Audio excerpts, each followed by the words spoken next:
وہ بھی ایک تپتی دوپہر تھی۔ میں مسجد سے نکل کر اپنے راستے چل رہا تھا، مگر دھیان اب بھی میرا کل رات ہوئے واقعے کی طرف تھا جس نے مجھے خوفزدہ کر دیا تھا۔ آخر وہ کھانا آیا کہاں سے؟ میں نے تو کھانا رکھا ہی نہیں تھا اور گھر پر کوئی آیا بھی نہیں تھا، لیکن اتنا لذیذ کھانا میں نے آج تک نہیں کھایا تھا۔ میں اپنی سوچوں میں گم تھا جب اچانک سے ایک بہت پیاری سی لڑکی میرے پاس آئی اور آ کر کہنے لگی، میری مدد کرو، میں مصیبت میں ہوں۔ مجھے کافی حیرت ہوئی۔ وہ بہت خوبصورت لڑکی تھی، اس کی آنکھوں میں آنسو تھے۔ میں نے اسے کہا کہ کیا ہوا ہے، اتنی گھبرائی ہوئی کیوں ہو؟ تبھی وہ کہنے لگی کہ خدا را میری مدد کرو، میں مصیبت میں ہوں۔ میں نے اسے کہا کہ کیا مصیبت آئی ہے، وہی تو پوچھ رہا ہوں۔ تبھی وہ کہنے لگی کہ میرے پیچھے کچھ لڑکے پڑے ہیں، خدا کے لیے مجھے بچا لو۔ میں بھی جوان جہان تھا، پھر وہ مجھ سے کیوں مدد مانگ رہی تھی؟ یہی بات میرے دماغ میں آئی۔ کیا اس کو مجھ سے ڈر نہیں لگ رہا تھا؟ مگر یہ وقت ان باتوں کو سوچنے کا نہیں تھا، اس لیے میں نے ان باتوں کو جھٹک دیا اور اس لڑکی سے کہا کہ ٹھیک ہے، تم میرے ساتھ رہو، تمہیں کوئی کچھ نہیں کہے گا۔ میں اسے اپنے ساتھ لے کر چلنے لگا۔ پیچھے سے کچھ لڑکے آئے مگر مجھے دیکھ کر بھاگ گئے۔ تھوڑی دیر گزری تھی کہ میں اس کو ایک جگہ پر لے کر بیٹھ گیا اور اسے کہا کہ کیا ہوا تھا، تم گھر سے کیوں نکلی ہو؟ تمہارا گھر کہاں پر ہے، مجھے بتاؤ، میں تمہیں تمہارے گھر چھوڑ آتا ہوں۔ تبھی وہ کہنے لگی کہ میرا کوئی گھر نہیں ہے، میں بے گھر ہو گئی ہوں، میرے سر سے چھت چھین لی گئی ہے۔ مجھے اس کی کہانی سننے میں کوئی دلچسپی تو نہیں تھی، مگر اس وقت وہ اکیلی تھی اور اس کی مدد کرنا میرا فرض تھا۔ اسی لیے میں نے اس سے پوچھا کہ کس نے چھینا تم سے تمہارا گھر؟ تو وہ کہنے لگی، میری سوتیلی ماں نے، میری سوتیلی بہن نے اور میرے سوتیلے بھائی نے مجھے گھر سے بے گھر کر دیا ہے۔ میرے ابا اس دنیا میں نہیں رہے اور میں اپنی سوتیلی ماں کے ساتھ رہ رہی تھی۔ وہ گھر میرے ابا کا تھا، مگر میری سوتیلی ماں نے مجھے گھر سے نکال دیا۔ میں رات بھر سے سڑکوں پر گھوم رہی ہوں۔ صبح سویرے جیسے ہی میں کوئی ٹھکانہ ڈھونڈنے کے لیے نکلی تو یہ چند لڑکے میرے پیچھے پڑ گئے اور ابھی تک میرا پیچھا کر رہے تھے۔ اگر تم نہ ہوتے تو نہ جانے میرے ساتھ کیا ہو جاتا۔ اتنا کہتے ہی وہ پھوٹ پھوٹ کر رونے لگی۔ میں نے اسے سمجھایا کہ پریشان مت ہو، خدا بہت مہربان ہے، وہ تم پر بھی رحم کرے گا، لیکن اب تم جاؤ گی کہاں پر؟ تبھی وہ کہنے لگی کہ میں نہیں جانتی کہ میں کہاں پر جاؤں گی، میں تو بس اتنا جانتی ہوں کہ میں بے سہارا ہو گئی ہوں، میرا کوئی سہارا نہیں رہا، میں بے بس ہوں۔ میرے بھی دماغ میں بہت سی باتیں چل رہی تھی۔ میں نے اس لڑکی سے کہا کہ ٹھیک ہے، تم پریشان نہ ہو اور مجھے بس اتنا بتاؤ کہ اگر تم میرے ساتھ رہو تو تمہیں کوئی مسئلہ تو نہیں ہے؟ تبھی وہ کہنے لگی کہ نہیں، مجھے تو کوئی مسئلہ نہیں۔ میں اس کو اپنے ساتھ اپنے گھر لے گیا۔ میرا ایک چھوٹا سا گھر تھا جہاں اس وقت میں اکیلا رہتا تھا۔ وہ گھر بنا تو بہت خوبصورت تھا، مگر میرے اکیلے رہنے کی وجہ سے کافی گندا ہو چکا تھا۔ وہ لڑکی گھر میں داخل ہوئی تو کہنے لگی، گھر ایسے لگ رہا ہے جیسے کبھی صاف ہی نہیں ہوا۔ مجھے کافی شرمندگی ہوئی۔ میں نے کہا کہ میں اکیلا یہاں پر رہتا ہوں، میرے ساتھ کوئی نہیں رہتا اور کام کاج تلاش کرنے کے چکر میں مجھ سے بس گھر پر توجہ نہیں دی جاتی۔ وہ کچن میں گئی تو وہاں پر برتن بکھرے دیکھ کر میری طرف دیکھنے لگی اور کہنے لگی کہ ان میں سے تو بدبو آ رہی ہے۔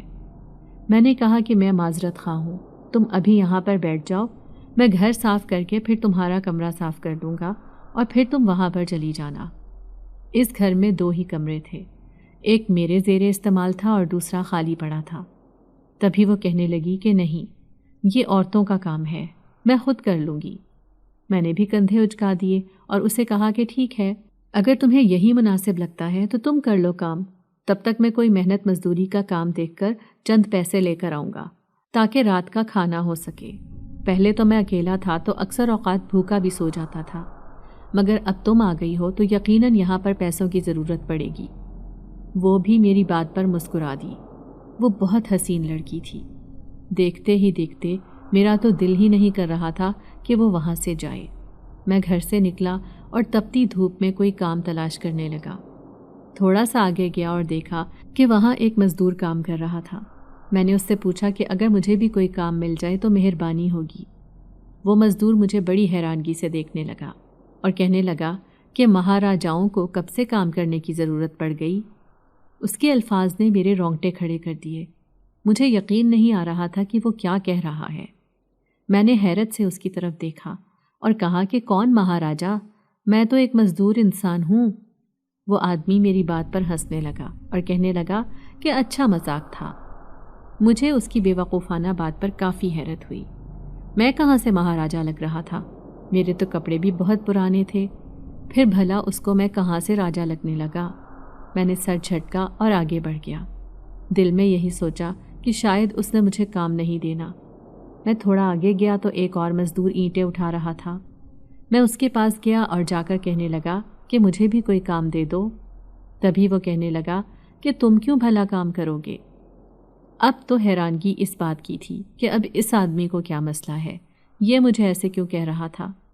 تھک ہار کر میں گھر چلا گیا۔ مجھے شرمندگی بھی ہو رہی تھی کہ اب میں کیا کروں گا۔ میں گھر خالی ہاتھ نہیں جانا چاہتا تھا، لیکن مجھے خالی ہاتھ ہی گھر جانا پڑا۔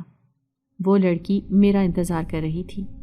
میں نے گھر پر جیسے ہی قدم رکھنا چاہا، مگر گھر کا دروازہ پہلے سے ہی کھلا دیکھ کر میں حیران رہ گیا۔ یہ کیا تھا؟ کیسے وہ لڑکی اتنی لاپرواہی کر سکتی تھی؟ میں جلدی سے گھر کے اندر داخل ہوا، تبھی ایک خوشبو کا جھونکا میری ناک سے ٹکرایا۔ میں نے جیسے ہی آنکھیں کھول کر گھر کی حالت دیکھی تو میری آنکھیں کھلی کی کھلی رہ گئیں، کیونکہ گھر بہت خوبصورتی سے صاف ستھرا ہوا تھا۔ ہر چیز اپنی جگہ پر تھی۔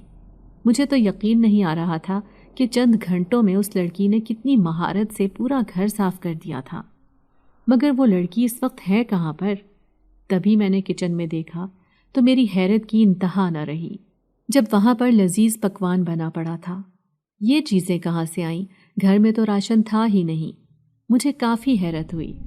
میں اس لڑکی کو ڈھونڈنے لگا، مگر وہ لڑکی کہیں پر بھی نہیں تھی۔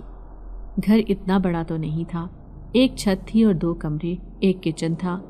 میں نے اپنے کمرے میں چیک کیا تو وہاں پر بھی وہ لڑکی نہیں تھی۔ اس کے کمرے میں دیکھا تو وہاں پہ بھی وہ نہیں تھی۔ تھک ہار کر مجھے چھت پر جانا پڑا، مگر چھت پر بھی اس کا کوئی نام و نشان نہیں تھا۔ اب تو مجھے فکر ستانے لگی تھی کہ نہ جانے وہ کہاں چلی گئی ہے۔ ایسے تو کوئی نہیں کرتا، بتائے بغیر بھلا وہ کہاں جا سکتی تھی؟ کہیں اس کے ساتھ پھر سے کچھ غلط تو نہیں ہو گیا؟ وہ کہاں جا سکتی تھی؟ میری تو سمجھ سے باہر تھا۔ چھت پر، گھر میں نے اسے ہر جگہ تلاش کر لیا تھا۔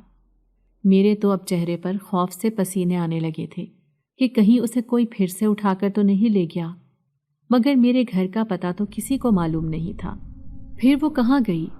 میں گھر سے باہر نکلا اور ادھر ادھر دیکھنے لگا کہ شاید کہیں وہ نظر آ جائے، لیکن پوری گلی میں وہ کہیں نہیں تھی۔ آس پاس سے گزرتے ہوئے لوگ مجھے دیکھ کر حیران ہو رہے تھے۔ جو مجھے جانتے تھے وہ رک رک کر پوچھ رہے تھے کہ کیا بات ہے، چہرے سے کافی پریشان لگ رہے ہو، جیسے بہت قیمتی چیز کہیں کھو گئی ہو۔ میں ان کو کوئی جواب نہیں دے رہا تھا، کیونکہ میں کسی کو ابھی کچھ نہیں بتا سکتا تھا۔ سب مجھ پر شک کرتے اور ایسے میرے لیے پریشانی بھی بن سکتی تھی۔ اسی لیے میں سب کو بس اتنا کہہ رہا تھا کہ کچھ نہیں، بس گھر میں گھٹن سی محسوس ہو رہی تھی تو باہر آ گیا۔ مجھے جھوٹ بولتے اچھا نہیں لگ رہا تھا، کیونکہ میں نے کبھی جھوٹ نہیں بولا تھا۔ تھوڑی دیر گزری تھی کہ میں ابھی بھی گلی میں کھڑا ادھر ادھر دیکھ ہی رہا تھا کہ وہ لڑکی پڑوس میں سے نکلتی ہوئی نظر آئی۔ اس کو دیکھ کر میری جان میں جان آئی۔ میں نے حیرت سے اس کی طرف دیکھا۔ وہ اب میرے پاس آئی اور آ کر کہنے لگی کہ آپ کب آئے؟ میں کافی دیر سے آپ کا انتظار کر رہی تھی۔ اس کی خوبصورت آنکھیں مسکرا رہی تھیں، جنہوں نے مجھے اپنی آنکھیں چرانے پر مجبور کر دیا تھا۔ مجھے اس لڑکی پر اتنا غصہ تھا کہ میں نے اسے کوئی جواب نہ دیا اور گھر کے اندر چلا گیا۔ وہ بھی گھر کے اندر آئی اور آ کر کہنے لگی کہ کیا ہوا، سب ٹھیک تو ہے؟ آپ پریشان لگ رہے ہیں، کیا ہوا ہے؟ کام نہیں ملا کیا؟ اس وجہ سے پریشان ہے؟ میں نے اس کی طرف غصے سے دیکھا تو وہ ایک دم سہم گئی۔ میں نے لمبا سانس کھینچا اور میں نے اسے کہا کہ تمہارے اندر عقل نام کی کوئی چیز ہے بھی یا نہیں؟ تمہیں نہیں معلوم کہ تمہارے ساتھ کیا حادثہ ہوا ہے؟ اس کے باوجود تم مجھے بتائے بغیر گھر سے باہر نکل گئی۔ تم یہاں میری ذمہ داری بن کر آئی ہو، بہتر یہی ہے کہ جو بھی کرنا ہو مجھے بتا کر کیا کرو۔ وہ لڑکی بھی کافی شرمندہ لگ رہی تھی۔ مجھے اس کو شرمندہ کرنا اچھا نہیں لگ رہا تھا۔ میں نے اس کو کہا کہ ٹھیک ہے،